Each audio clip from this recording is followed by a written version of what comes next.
Bruno, thanks man for doing this. This is a pretty cool setting that we're doing it. It's very, very Brighton, I think, isn't it? So look, thank you so much for taking the time to sit down. Pleasure. First of all, how are you enjoying your new role? To be honest, I'm enjoying a lot, and I'm especially learning as well, a lot. Now it's time to learn, and prepare myself to this new life as a coach. And every day is, as you say here in England, every day is a school day, and I'm as I said, I'm learning a lot. I'm lucky that the new staff, Graham, Billy and Bjorn, they helping me a lot, and yes, great experience. Yeah, mate. So it's kind of a bit self-indulgent because I'm a Brighton fan, but the fact that sort of the thing that I noticed the most when I was watching Brighton was just the fact that you played into the Premier League into your late 30s. Yeah. But I want to kind of rewind it and just talk about how you even got into the sport. I think one of the coolest things I saw was on your Instagram page. The day you retired, you posted that picture. Was it you in that photo with the ball? It was me, myself. That's such a cool photo. Yeah, thank you. And then the story that you kind of told into that, and I think every sportsman has that. I think every sportsman has that story of when you were a child and that dream, and the way you wrote that story as well. Yeah. But tell us a little bit how you even got into football and how it all started. To be honest, I don't remember a day of my life without without football. It was a passion, and still a passion, and always since I was really, really young, I was obsessed with football.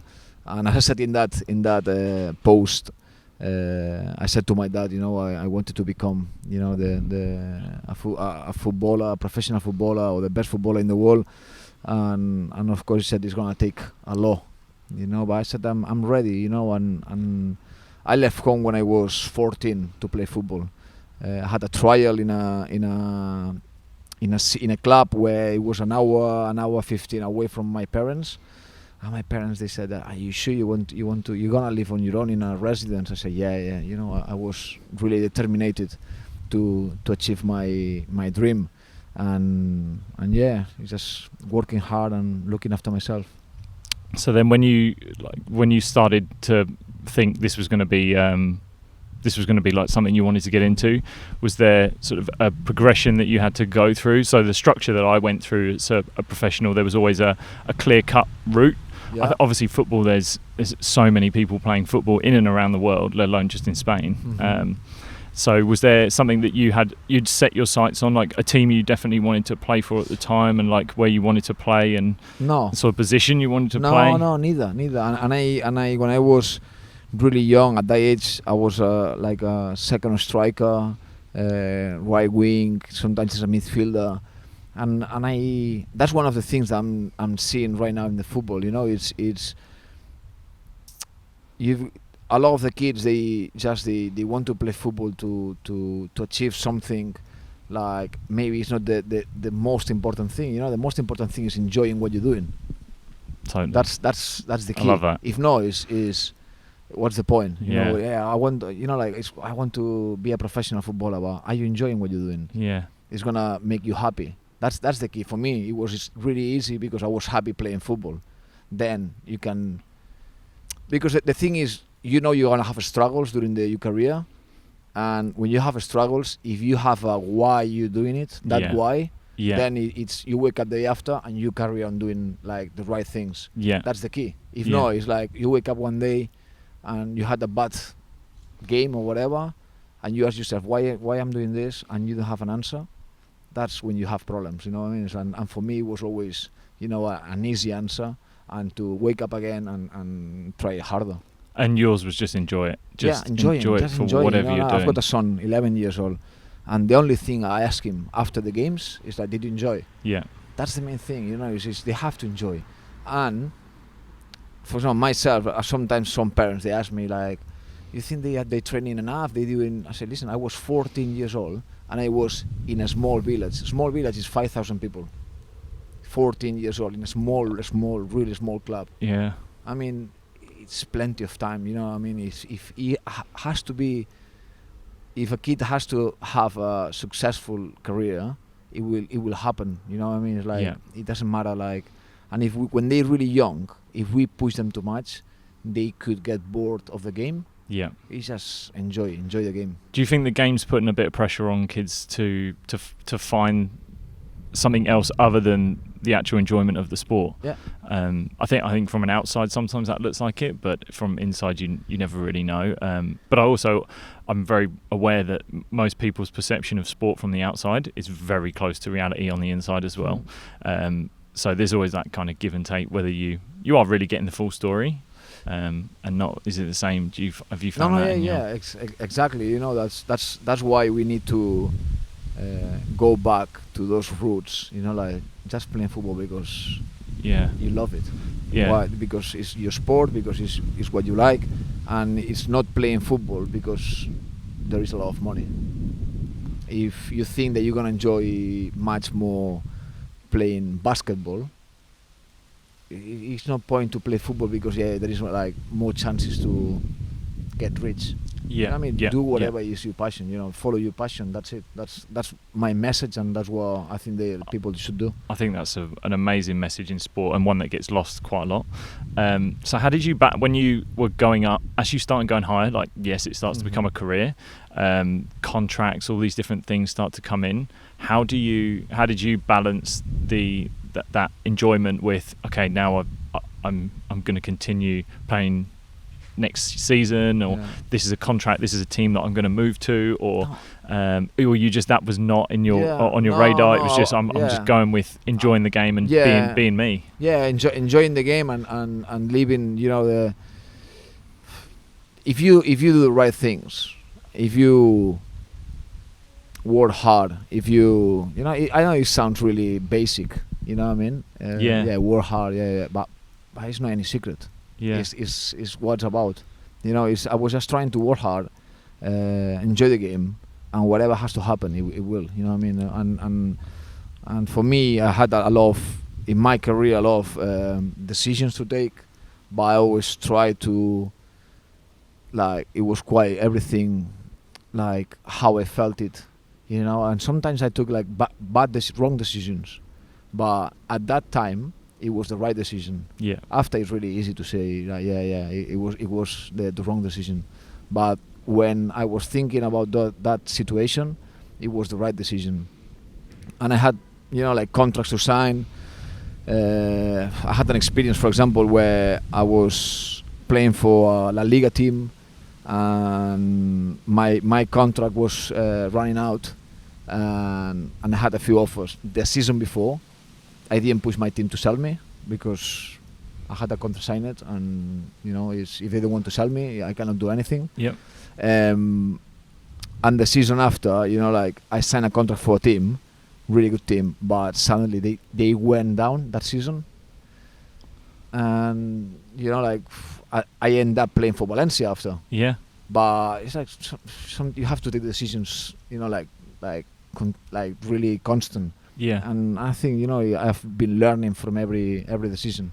I think that speaks a lot. Like, I know a lot of people I've spoken to in sport, it's like when you take that like long end goal, or you're trying to think of an end goal, you forget about what you're doing right there and then. And it misconstrues kind of living in the now. Yeah, exactly. And I made that mistake. I was obsessed about my future at some point, and I didn't enjoy what I was doing, and I was just obsessed, like, because of my education, and I was quite aware about my skills, and I knew, like, footballer was the main thing, you know, and I was a little bit concerned about what I would do after. Then I had to save a lot of money, and I didn't enjoy the present, you know, because I was obsessed with that, you know. And sometimes I think that's wrong, you know, like you have to enjoy more what you're doing day by day than just thinking ahead, you know. But I've learned about that lesson. It's done, you know what I mean? Yeah. It's definitely done. a life lesson as well, isn't it? And sport is a great reflection of life. Anyway. Yeah, like, exactly. I always feel that. Yeah, exactly. So like when you're doing your day to day, because again, like I mentioned, you played so late on into your career and at such a high level, the Premier League. What was it kind of the stuff that you were doing from day to day that allowed you to do that clearly others don't do somewhere? I mentioned to you before we started talking that I'd seen a post of you doing yoga. Obviously, that was something I took up as a cricketer, and it really impacted my performance and my recovery and things like that. Physically and mentally as well. Physically and mentally, totally. And I think just speaking to you about just the transition from in and out of the sport, that's where it really came into play for me, was that transition away from the sport. So was that something that really impacted you? Were there other things that you felt that were you're clearly doing it more professionally than other people? A lot of things. You know, it's not just one thing. I think you have to create that routine that gives you, and it's not a routine that it doesn't change, because every day you can learn something new. As you know, like a new exercise, new something nutrition-wise, whatever. Yeah. You know, and I was trying every day adding something. You know, like trying to improve a day, just that 1% or something, that to give you a little bit more. Yeah. But I had like a really strong and strict routine. So you were really routine in what you did. Yeah, like breakfast, lunch, like recovery sessions. You know, like nutrition. You know, I mean, it's everything. Like sleeping wise. For example, sleeping, I think, is one of the keys. Yeah. Did you really? Did you really look at sleep? Yeah. I was trying. For example, I was trying. For the last 3-4 years, I've been sleeping like at least 9 hours a day. You know. Really? Yeah. Wow. Brilliant. Yeah, 9 hours a day, and I was trying to have that screen free. I mean, trying after 8 o'clock, don't watch any screen. You know. Yeah. And just, you know, like screens out from my bedroom and just read, and that helps a lot. You know, before I had a problem, for example, after the games. As you know, after the game it's difficult to sleep. Yeah. The bright lights of a game, it's pretty much like it's replicating daylight, isn't it? Yeah. So you think you're in the day. Yeah, exactly. You know, and I always thought, I was convincing myself, okay, after the game I won't be able to sleep. I'm gonna watch the iPad, a film or whatever. But actually, after I was reading and I was learning, as I said, you know, changing routines, and I found like another routine to fall asleep, even after the games. And normally you've got, you know, like that adrenaline, you know, like. Yeah. And I was just like nice hot bath with a nice cup of tea, that night, good night tea, and some stretching and a nice book. That's it, and I was gone. That was a great routine for you. You know what I mean? Without doubt, worked all the time. All the time, you know, like just. But you know, before I was convincing myself, now I want to sleep. Yep. And then you don't. Yeah. You know what I mean? I know what you mean. Cricket was the same. T20s in the evening, and sleep routines for guys was really big, especially with travel. Yeah. But did you ever see, like, I mean, did it ever get, because you were doing it so well and playing as a team, it can be kind of frustrating when you're the one that is doing these things, and you're kind of like, well, if we're all doing this, like, we are really, I believe it's kind of like oozing every last drop of what you have out of yourself, and it's kind of leaving I've always described it as leaving every stone not leaving any stone unturned. Yeah. So you make sure you have all these things accessible to you, and then you turn over every stone. What was I mean, you try, but you cannot change. You know what I mean? We've got, I think, 15, 16 different nationalities, different culture, different moments of career. You know, like for me, it was a massive thing because I was 32, 33, 34, 35. When you are 22, you don't need that, baby. Of course, you need to do a good recovery and all the stuff, but you don't need as much as, you know, as you get older. But of course, you know, like for me, it's a massive thing, like to have those routines, you know, and sorry. She can come in. Bring her in. Got the camera there. Yeah, no, it's okay. Yeah? She can join in. She can join with you. Yeah, okay, that's Mate, fine. We'll get her in. And you know, I think it's really important for everyone, and it's especially when you get in over 30s, where your power, you know, start, you know, like going down, and you have to look after yourself even more. Yeah. I think you've clearly like led the way in your team, and is that something you're implementing as well, or like trying to kind of like goes, these are things that I've tried to guys now that you're coaching? because I think there's so much going on in the world around us, social media, that is so easy for athletes are just everyday people anyway. Whether you're a professional footballer, runner, whatever it is, it's very easy for them to go to bed and turn their phone on. But then the impact that can have on their performance can be massive. And you've clearly led the way within your sport and seen the result. I think that's a big point to make. Exactly. You saw the result. You saw one end of trying that. It wasn't working, and then one end it worked. Is there new things that you're trying to bring in, or is there definitely old methods that you're trying to keep instilled in the team? No, I mean, it's always something new, and what I'm trying. The boys, they've been seeing me doing that, and some of them in terms of nutrition. For example, for me, one of the things it was quite. It surprised me quite a lot. It was the nutrition here in England, and they were seeing me eating a lot of pasta, and they were asking me but how are you that slim eating a lot of pasta? Because there is that concept of eating pasta getting fat. Yep. Actually, that's not true. You know what I mean? And you need to eat pasta because it's your energy. And I was eating a lot of pasta, okay? But you need to know when you have to eat it, of course, without any sauces or, that's the key, And some small things that now you can see the boys eating a lot of pasta as well, much more pasta than before. It's a nice... You always have to find that balance, that's the most important. So it sounds like you were educating yourself quite a bit throughout your career. Yeah. Do you seek out that education all the time? No, I think it's key as well. Yeah, it's key. I've been, for example, we're talking about social media. Social media could be great. Too much social media, it's not good. Yeah. But that balance of good social media and following the right people, as I'm following you, and I'm seeing a lot of exercise and that you can put in your routine. Every day, that's so important. I've got some stretching before bed that I saw it from you. And that's why social media can be really good. You've got so much good information on it. And that's one of the things that you have to try add to your routine. For example, for me now, to find the time to do my exercise is more difficult. And now I'm waking up at 6 o'clock. And going and do swimming or running, or when before I was just training, just to create that routine, it's about your self-discipline, and maybe I'm lucky because of my career, and now I realize as well how difficult it is for anyone to create that routine, because it's not easy with the lifestyle that we've got right now, but it's about trying to find that routine that helps you. That kind of resonates with me. I think if you pick out as many different modalities, and not everything's going to work. Not everything's going to work, but there is going to be some fundamental imbalances that happen throughout your journey.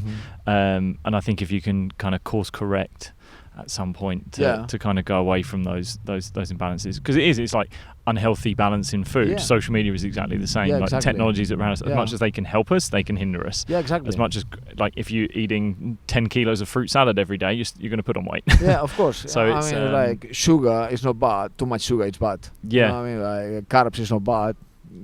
Too much carbs is bad, or protein or whatever you're gonna. TB is not bad. If too much TB it's bad. It's you have to find that balance. So kind of going into your role that you have now, and with everything that you've done in the past, is there, because you were saying just before, you've kind of transitioned into the first team. You were initially going into being player development, which I think is a really cool role as well. That ability to take a young person and almost mentor them into sport. When I first heard that you were going to do that, I was like, what a great person to do that, because I think everyone that I've spoken to about you has said not only just about how good you are on the field, it's off the field as well. And I think that is, as soon as I saw you getting that role, I was like, what a great option for this club as well to get at the time we needed it, to have someone just go, right, here's the young guys, and this is how you lead from the front, really, and then transition them into the game. And is there how have you found that transition, and actually just the full transition? No, transition it's been great. as I said, for me, it was when I took the decision, I was really sure what I was going to. For me, stopping playing football, it was the main option, because I think I gave everything. Yeah. My body gave everything, and it was time to move on. I had the chance. That I'm really thankful and grateful to the club and to Graham, to give me the chance to work with them. I'm trying to help as much as possible, and of course that mentoring side, I think it's important, and it's not easy. It's not easy. No. It takes time, because as a player you can lead as a. I think that was my way of leading. Leading by example. Like trying to do everything right, and then the boys, they can see what you're doing. As a coach, or as a it's much more difficult leading that way. But yeah, I'm just trying to be next to the players, try to help them with that's from my experience. Yeah. I've been talking about nutrition. I don't have any studies about that. It's just something that I've been doing. Experience is the greatest teacher. You know what I mean? Experience is the greatest when teacher. I've talked about this, I said, listen, I don't have any studies. I cannot prove anything. It's just I can tell you, I can speak from my experience, and sometimes that's more important, because you can see the results. But yeah, it's great to be with the young players, especially because I'm seeing their potential. And if when I was that, when I had 18, when I was 18 or 17, 18, 19, someone would have told me a lot of the stuff that I can tell them. Yeah. Everything would have been much easier for me.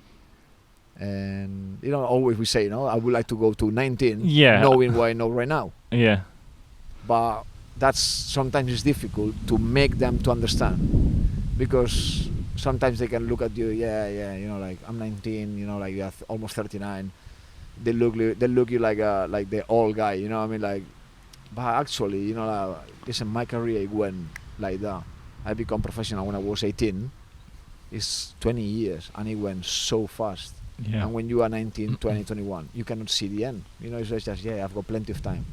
You don't have, it's like much more late than you think. It's like you have to every day try to enjoy and make you be your best version. Yeah. And as you kind of went through your career, did you change that sort of change you have?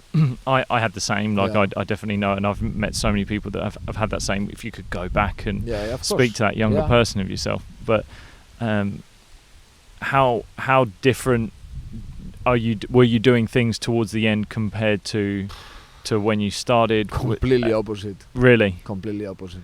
Because when I was young, I didn't have that much information that we've got right now. You know what I mean? That's in terms of nutrition, like 20 years ago, there wasn't. There were a few like good routines to follow. Yeah, of course, pasta, but that's it. In Spain as well. Like now we've got so much information about nutrition, about resting.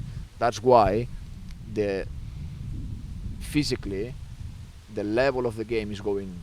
Every time it's like more distance, faster. Yeah. Because we're taking the bodies to another level.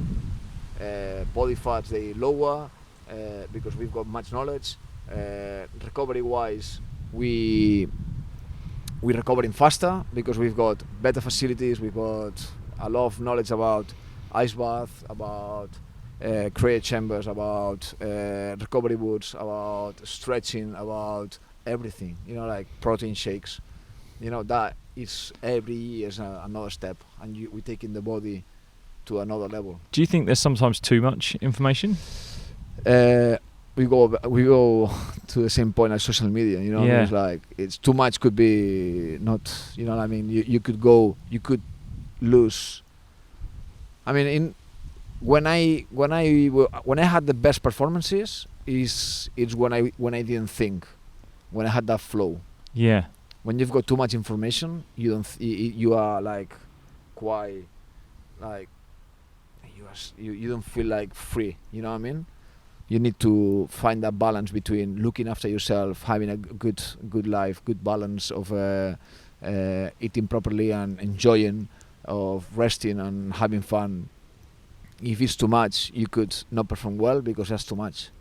But I think knowledge is never too much.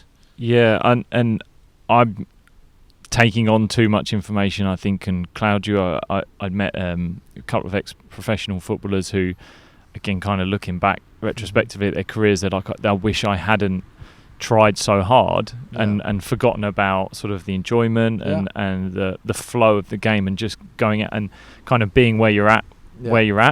I think that's a really crucial point. Yeah, exactly. I mean, we go again with social media now. Footballers, they've got we had and I had like much more pressure because we've got impacts from everywhere. Yeah, you know what I mean, newspapers, TVs, social media, and that doesn't help. That's why it's better to keep outside from all that that stuff. But one of the things that I've learned and it helped me a lot, it was doing the right things during the week. I felt on Friday that the job was done. Okay, I prepared myself for the game for tomorrow the best way I could. Whatever happens tomorrow, listen, that's, you know what I mean, just go there, enjoy, that's it. If you make a mistake, listen, what you could have changed, like you've been like sleeping well, eating properly, stretching, looking after yourself, being happy, enjoying the family. That's it. Maybe something will happen, but normally if you're doing everything right, you know that you will have a good performance. You can have always a bad performance or mistake because we are human beings, but you've been doing everything right, just go there and enjoy. And managers around you at the time, how crucial were they for allowing that part of you to happen? So allowing you to on the day just go play, just enter that flow state, enter the just playing of the game rather than worrying too much about everything around them. Well, your managers good because obviously you get loads of different managers of human beings. Most of them yes. You know, like I had a few that, for example, they never said anything to me. They just said like, just go outside and enjoy, and that's give you that freedom, you know, to go outside and they trust you, and you know you've got their trust, and that's it. You know, but of course, you know, like every player is different. You know, like sometimes that's one of the problems that we can have. You know, me as a mentoring, for example, maybe I can think that the players, they've got the same mindset that I've got, and maybe that's why I need to know. And when you are giving advices or whatever, you need to see the level of development of that person, because what maybe is something obvious to you, you know, is not obvious to him. You know what I mean? And that's why always sometimes we give for, I say, like knowing some stuff to professional sportsmen that maybe they don't know. You know what I mean? It's like he should. Yeah, maybe yes, maybe no. You know what I mean? It's like everyone is different. You know, maybe we like learning, like reading and watching videos and seeing other people how they work. Other people no. That's why you need to explain them. That's why it's so important to know what level of development they are. Do you think you got that trust from coaches, players seeing what you were doing? Like the fact that you were putting everything in, you were doing all the things the right way. The fact that you were, I mean, at Brighton you were given the captaincy, so that it's obviously your leader straight away. And then do you feel that trust comes from your coaches as soon as you're kind of doing the right things? And I mean, in these days you always, everyone knows everyone. You know what I mean? Is can't hide. You can't hide. You know what I mean? And always there is a link. Always you can ask like how is him, or you know, and you know, like what I can say for myself is just I've been trying to give everything. You know what I mean? And being professional, and that's it. Then the boys, my teammates, they've been seeing that. And that's, you know, that's always leading by example. I think it's quite powerful, you know, like, because you can say something and it's got power, but if actually you do it, it's got even more. It's more powerful. Yeah, as the game, as you were saying, the game is ever evolving and getting faster. What do you think are like the most crucial points to creating good teams and good individuals within the sport? I think it's key. It's key to create good team. You know what I mean? That's the key. You know, like to be successful. Like I think it was Michael Jordan. No, he said, a good player can win, a game, but a good team can win a title. You know what I mean? Yeah. That's the difference. You know, it's like if you put together 11 good players, definitely that's not 100% sure like they're gonna be successful, because if not, it would be so easy just buying the most expensive players. We've got, for example, the example here with City. They've been spending a lot of money, and the Champions League, they cannot win the Champions League. You know what I mean? And Tottenham, maybe they have spent much less money, and they they went through that type. I mean, money is not just, or buying good players is not enough. I think Leicester really really shone that light on kind of that ideal, didn't it? Yeah, that's the clear example. You don't need a team of champions. No. You just need a champion team. Exactly. You know what I mean? And taking every game as it was the last one, and I think that's the most important thing. Do you find that's what's happening now, sort of in around the team at the moment, just really trying to focus on because it must be really hard in football, actually, just the fact that it's forever changing. Like, there's obviously going to be people in teams that have got hidden agendas of their own, and they move and come and go and play different places. But that must be one of the hardest things, actually, trying to create that togetherness with a forever, or a team ethos, culture and things like that are forever in a forever changing environment. Yeah, of course, it's not easy, because the first thing that you need to do is that ego that everyone's got. Yeah. Try to hide it as much as possible. And just think about the team is the main thing. And that's really difficult. But you can achieve that. But especially, for example, it's really important when, for example, for us, it's been massive. The lads, they've been working so hard this pre-season. We started really well the season, and when you've seen the results of that hard work, it helps you to carry on. You know what I mean? Because you can see the results. Yeah. It's much easier to we keep doing the same things, because it looks that we're improving and we keep getting better. And that's why it's important. As a team as well. While you're doing the right things, that's one of the things. It's like, why? It's because you're doing the right things, and you've got the good atmosphere that you get in points, or it's because you get in points you got a good atmosphere. That's a really good point. I've never heard that in football before. Yeah, that's a really good point. Sometimes you don't know where it starts. You know what I mean? Yeah. Because it's very easy for a team to feel great when they're doing well and you're winning. You start a season winning. The atmosphere is good. You win the next one, suddenly you become a really good friends. Everyone is that's. But why I say is as well, when you have a bad result, then is when you see if you are a team or not. You know what I mean? That's the key. And we always here at Brighton, we've been a top team with that. We lost a game when we went Championship or in Premier League. Day after, working harder to be better. Yeah, and having that. That kind of togetherness as a team in those really rough times, I know that's from personal experience, that's a really, really big one. Mate, thank you so much. I kind of wanted to ask, I definitely wanted to ask you one last question, which it kind of came across me the other day, which was someone asked me, but I wanted to ask you. Yeah. Was what setback or tough time did you have in your career that you would never wish to go through again, but made you a better person for it? 100%. My last season playing for Valencia, it was the toughest year of my career, definitely. I play, I think, 15 games all season. Valencia is a really difficult place to play because it's a lot of pressure, media. Yeah.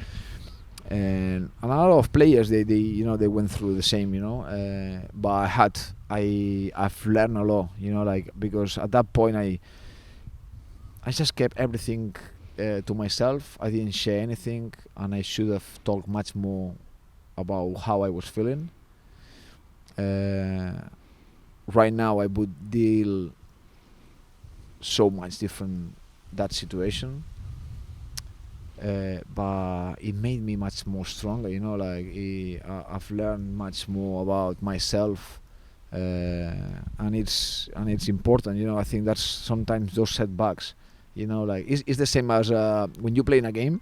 Sometimes when you play a ball back to the center back or back to the keeper, it looks maybe you playing the set defensively, but sometimes to go forward you have to go once backwards. Yeah. And in life sometimes it's the same, you know, like a bad year it can take you 2 or 3 steps more forward, you know what I mean. It's I think it's important. Oh, what a great analogy. That's amazing, mate. Thank you so much for thank you, doing pleasure. this. This is an awesome talk. But thank you. Thank you for Thank have you, a great pleasure. rest of the year. Yeah, thank you. Thanks, Bruno. Thank you.